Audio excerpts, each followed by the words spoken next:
ओम शांति। 12 फरवरी 2023 ईश्वरीय ज्ञान मुरली। Revise date 16 दिसंबर 1993।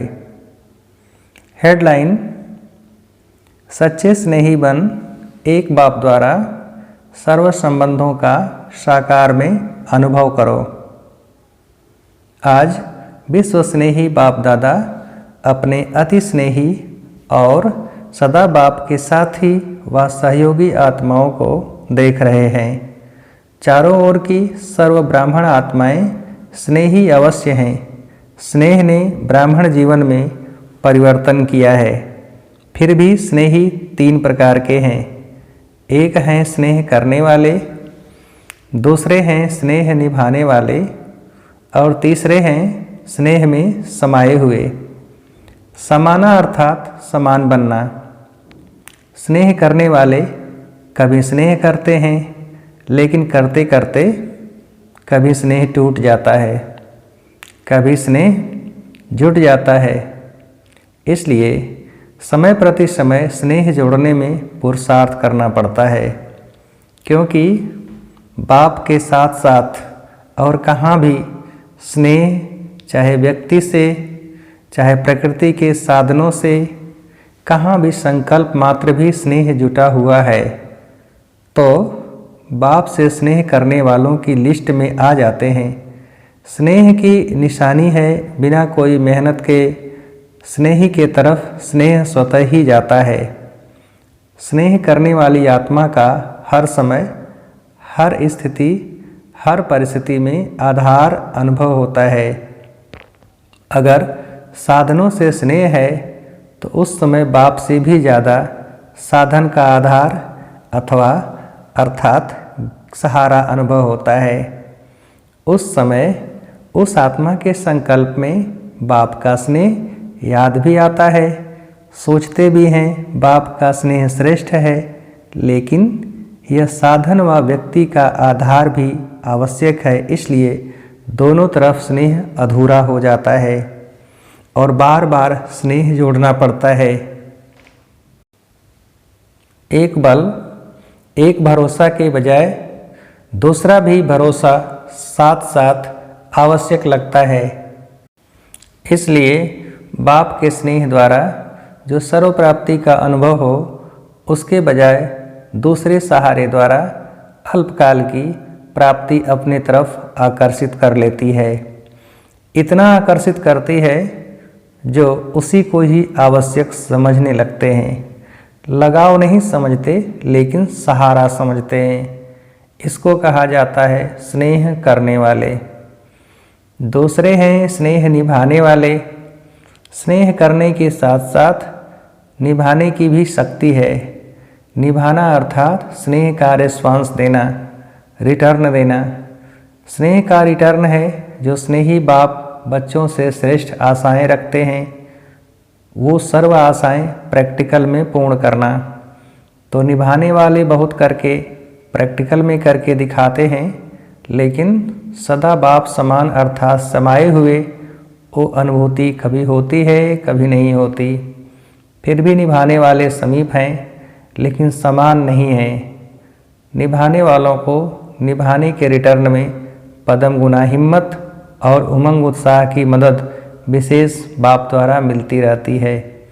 तीसरे जो स्नेह में समाये हुए हैं, उन आत्माओं के नयनों में, मुख में, संकल्प में, हर कर्म में सहज और स्वतः स्नेही बाप का साथ सदा ही अनुभव होता है। बाप उससे जुदा नहीं और वो बाप से जुदा नहीं। हर समय बाप के स्नेह के रिटर्न में प्राप्त हुई सर्व प्राप्तियों में संपन्न और संतुष्ट रहते हैं। इसलिए और किसी भी प्रकार का सहारा उन्हों को आकर्षित नहीं कर सकता, क्योंकि कोई न कोई अल्पकाल की प्राप्ति की आवश्यकता किसी और को सहारा बनाती है, अर्थात संपूर्ण स्नेह में अंतर डालती है। स्नेह में समाई हुई आत्माएं सदा सर्व प्राप्ति संपन्न होने के कारण सहज ही एक बाप दूसरा न कोई इस अनुभूति में रहती हैं। तो स्नेही सभी हैं, लेकिन 3 प्रकार के हैं। अब अपने से पूछो, मैं कौन? अपने को तो जान सकते हैं ना। स्नेही हैं, तभी स्नेह के कारण ब्राह्मण जीवन में चल रहे हो, लेकिन स्नेह के साथ निभाने की शक्ति इसमें नंबरवार बन जाते हैं। स्नेह के साथ शक्ति भी आवश्यक है, जिसमें स्नेह और शक्ति दोनों का बैलेंस है, वही बाप समान बनता है। ऐसे समाई हुई आत्माओं का अनुभव यही होगा। बाप के स्नेह से दूर होना यह मुश्किल है, समाना सहज है, दूर होना मुश्किल है, क्योंकि समाई हुई आत्माओं के लिए एक बाप ही संसार है। संसार में आकर्षित करने वाली 2 ही बातें हैं, एक व्यक्ति का संबंध और दूसरा भिन्न भिन्न वैभवों व साधनों द्वारा प्राप्ति होना। तो समाई हुई आत्मा के लिए सर्व संबंध के रस का अनुभव एक बाप द्वारा सदा ही होता है। सर्व प्राप्तियों का आधार एक बाप है, न कि वैभव व साधन। वैभव व साधन रचना है और बाप रचता है। जिसका आधार रचता है, उसको रचना द्वारा अल्पकाल के प्राप्ति का स्वप्न मात्र भी संकल्प नहीं हो सकता। बाप दादा को कभी कभी बच्चों की स्थिति को देख हंसी आती है, क्योंकि आश्चर्य तो कह नहीं सकते, फुल स्टॉप है। चलते चलते बीज को छोड़ टाल टालियों में आकर्षित हो जाते हैं। कोई आत्मा को आधार बना लेते हैं, कोई साधनों को आधार बना लेते हैं, क्योंकि बीज का रूप रंग शोभनिक नहीं होता है और टाल टालियों का रूप रंग बड़ा शोभनिक होता है। देहधारी के संबंध का आधार देह भान में सहज अनुभव होता है और बाप का आधार देह भान से परे होने से अनुभव होता है। देह भान में आने की आदत तो है ही, न चाहते भी हो सकते हैं। इसलिए देहधारी के संबंध का आधार व सहारा सहज अनुभव होता है। समझते भी हैं कि ये ठीक नहीं है, फिर भी सहारा बना देते हैं। बाप दादा देख देख मुस्कुराते रहते हैं। उस समय की स्थिति हंसाने वाली होती है। जैसे आप लोग क्लासेस में व भाषणों में एक तोते की कहानी सुनाते हो, उसको मना किया कि नलके पर नहीं बैठो, लेकिन वो नलके पर बैठ करके बोल रहा था। ऐसे बच्चे भी उस समय मन में अपने आप से एक तरफ यही सोचते रहते कि एक बाप दूसरा न कोई, बार बार अपने आप से रिपीट भी करते रहते, लेकिन साथ साथ फिर यह भी सोचते कि स्थूल में तो सहारा चाहिए। तो उस समय हंसी आएगी ना, और उस समय फिर माया चांस लेती है, बुद्धि को ऐसा परिवर्तन करेगी जो झूठा सहारा ही सच्चा सहारा अनुभव होगा। जैसे आजकल झूठा सच्चे से भी अच्छा लगता है, उस समय रंग राइट अनुभव होता है, उस समय रंग राइट अनुभव होता है। और वो रंग बात झूठा सहारा उसको पक्का करने के लिए, वह झूठ को सच्चा साबित करने के लिए, जैसे कोई भी कमज़ोर स्थान होता है तो उसको मजबूत करने के लिए पिलर्स लगाए जाते हैं। तो माया भी कमज़ोर संकल्प को मजबूत बनाने के लिए बहुत रॉयल पिलर्स लगाती है। क्या पिलर्स लगाती है?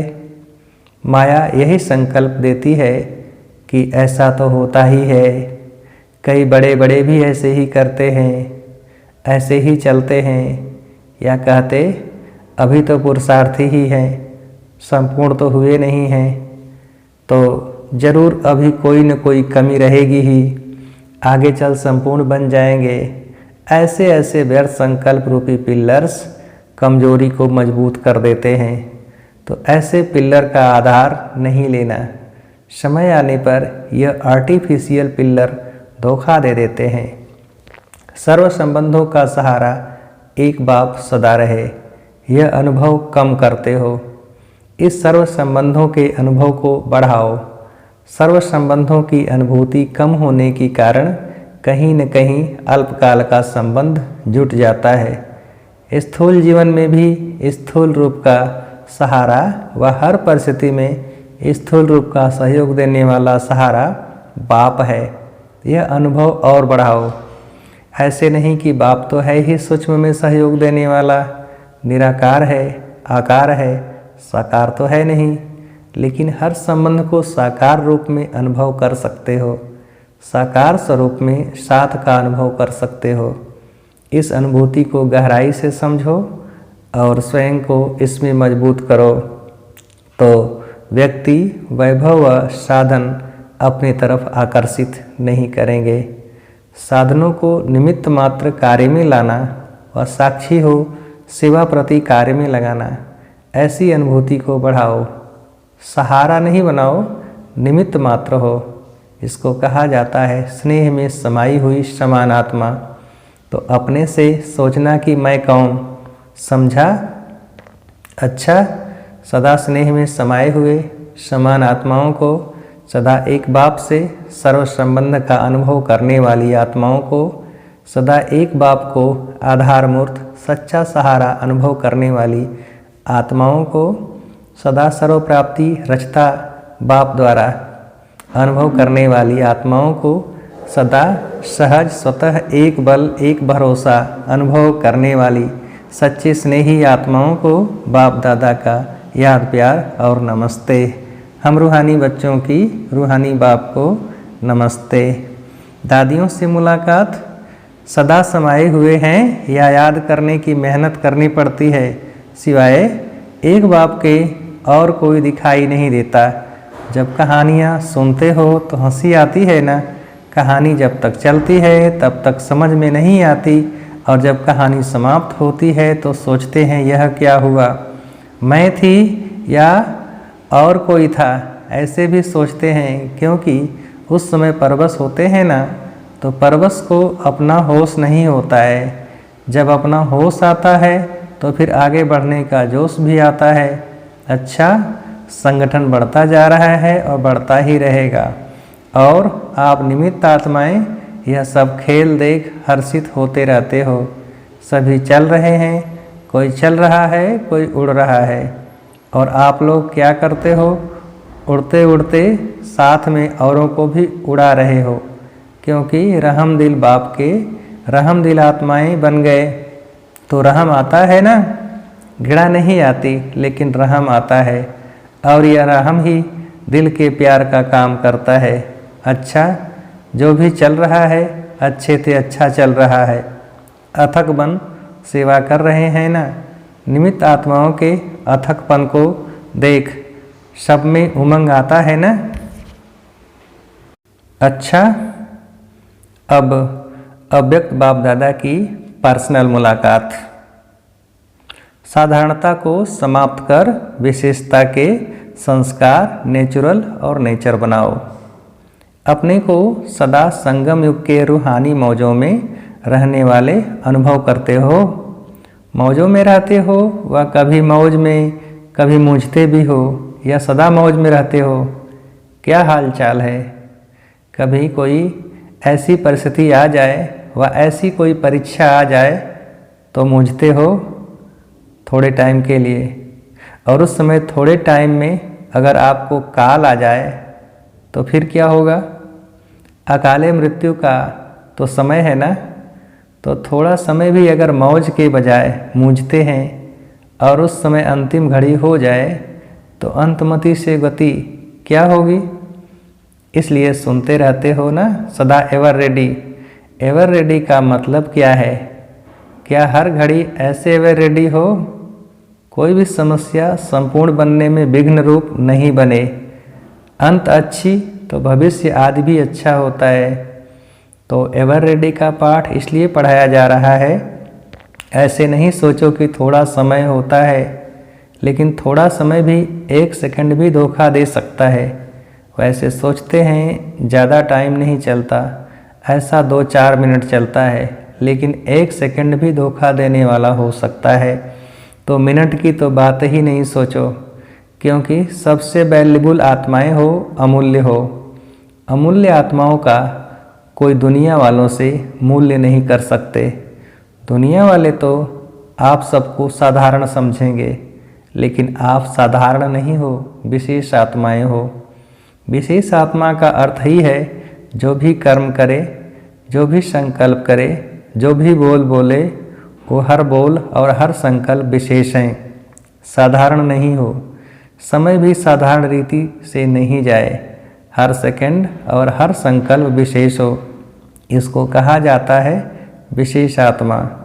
तो विशेष करते करते साधारण नहीं हो जाए, ये चेक करो। कई ऐसे सोचते हैं कि कोई गलती नहीं की, कोई पाप कर्म नहीं किया, कोई वाणी से भी ऐसा उल्टा सुल्टा शब्द नहीं बोला, लेकिन भविष्य और वर्तमान श्रेष्ठ बनाया। बुरा नहीं किया लेकिन अच्छा किया। सिर्फ ये नहीं चेक करो कि बुरा नहीं किया, लेकिन बुरे की जगह पर अच्छे से अच्छा किया या साधारण हो गया। तो ऐसे साधारणता नहीं हो, श्रेष्ठता हो। नुकसान नहीं हुआ लेकिन जमा हुआ, क्योंकि जमा का समय तो अभी है ना। अभी का जमा किया हुआ भविष्य अनेक जन्म खाते रहेंगे। तो जितना जमा होगा उतना ही खाएंगे ना। अगर कम जमा किया तो कम खाना पड़ेगा, अर्थात प्रारब्ध कम होगी। लेकिन लक्ष्य है श्रेष्ठ प्रारब्ध पाने का, या साधारण भी हो जाए तो कोई हर्जा नहीं। स्वर्ग में तो आ ही जाएंगे, दुख तो होगा नहीं। साधारण भी बने तो क्या हर्जा, हर्जा है या चलेगा। तो चेक करो कि हर सेकंड हर संकल्प विशेष हो। जैसे आधा कल्प के देह भान का अभ्यास नेचुरली न चाहते हुए भी चलता रहता है ना। देह अभिमान में आना नेचुरल हो गया है ना। ऐसे देही अभिमानी अवस्था नेचुरल और नेचर हो जाए तो जो नेचर होती है वह स्वतः ही अपना काम करती है। सोचना नहीं पड़ता है, बनाना नहीं पड़ता है, करना नहीं पड़ता है, लेकिन स्वतः हो ही जाती है। तो ऐसे विशेषता के संस्कार नेचर बन जाएं और हर एक के दिल से निकले। ऐसे नहीं कि मेरी नेचर यह है, मेरी नेचर यह है, नहीं। हर एक के मुख से, मन से यही निकले कि मेरी नेचर है ही विशेष आत्मा के विशेषता की। तो ऐसे है या मेहनत करनी पड़ती है। जो नेचर होती है उसमें मेहनत नहीं होती। किसी की नेचर रमणीक है तो सतह ही रमणीकता चलती रहती है ना। उसको पता भी नहीं पड़ेगा कि मैंने क्या किया। कोई कहेगा तो भी कहेंगे कि मैं क्या करूं, मेरी नेचर है। तो विशेषता की भी ऐसी नेचर हो जाए। कोई पूछे आपकी नेचर क्या है तो सबके दिल से निकले कि हमारी नेचर है ही विशेषता की। साधारण कर्म की समाप्ति हो गई, क्योंकि मरजीवा हो गए ना। तो साधारणता से मर गए, विशेषता में जी रहे हैं, माना नया जन्म हो गया। तो साधारणता पास्ट जन्म की नेचर है, अभी की नहीं, क्योंकि नया जन्म ले लिया। तो नए जन्म की नेचर विशेषता है, ऐसे अनुभव। तो अभी क्या करेंगे, साधारणता की समाप्ति। संकल्प में भी साधारणता नहीं। माताएं मौज में रहती हो, कितना भी कोई मुझाने की कोशिश करे, लेकिन आप मौज में रहो। मुझाने वाला मूझ जाए लेकिन आप नहीं मूझो, क्योंकि अज्ञानियों का काम है मूझाना और ज्ञानियों का काम है मौज में रहना। तो वो अपना काम करे और आप अपना काम करो, सदा मौज का अनुभव करो। तब तो फलक से कह सकेंगे, होंगे तब ही तो कह सकेंगे ना। जो होगा नहीं तो कह भी नहीं सकता। चैलेंज कर सकते हो, हम मूझने वाले नहीं हैं, क्योंकि विशेष आत्माएं हैं। ऐसी हिम्मत वाले हो ना। हिम्मत वालों को मदद स्वतः ही मिलती है। अच्छा वरदान, सहज विधि द्वारा विशेषता विधाता को अपना बनाने वाले सर्वभाग्य के खजानों से भरपूर भव। सहज विधि द्वारा विधाता को अपना बनाने वाले सर्वभाग्य के खजानों से भरपूर भव। भाग्य विधाता को अपना बनाने की विधि है बाप और दादा दोनों के साथ संबंध। कई बच्चे कहते हैं हमारा तो डायरेक्ट निराकार से कनेक्शन है, साकार ने भी तो निराकार से पाया, हम भी उनसे सब कुछ पा लेंगे। लेकिन यह खंडित चाबी है। सिवाय ब्रह्मा कुमार कुमारी बनने के भाग्य नहीं बन सकता। साकार के बिना सर्व भाग्य के भंडारे का मालिक बन नहीं सकते, क्योंकि भाग्य विधाता भाग्य बांटते ही हैं ब्रह्मा द्वारा। तो विधि को जानकर सर्वभाग्य के खजानों से भरपूर बनो। स्लोगन: स्वयं से, सेवा से, सर्व से संतुष्टता का सर्टिफिकेट लो, तब सिद्धि स्वरूप बनेंगे। स्वयं से, सेवा से, सर्व से संतुष्टता का सर्टिफिकेट लो, तब सिद्धि स्वरूप बनेंगे। अच्छा, ओम शांति।